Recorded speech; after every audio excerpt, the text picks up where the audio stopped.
Ni allai'r ymchwilwyr sy'n gweithio i CADR wneud ei gwaith heb gynnwys ystod eang o bobl eraill.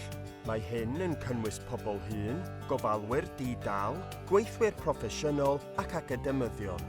Trwy wrando ar brofiadau byw pobl, rydym yn cael syniadau ffres ar gyfer prosiectau ymchwil a allai, yn ein barn ni, gael effaith wirioneddol ar unigolion a chymdeithas.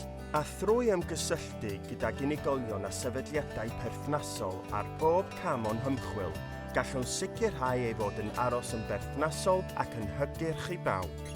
Yr ymglymiad ac ymgysylltiad allanol hwn sy'n ein helpu i greu, datblygu a chyfleu ymchwil sy'n gwneud gwahaniaeth i ansawdd bywyd a llesiant pobl hŷn a rhai sy'n ei cefnogi, a datblygu gwasanaethau iechyd a gofal cymdeithasol a gwaith ymarferwyr.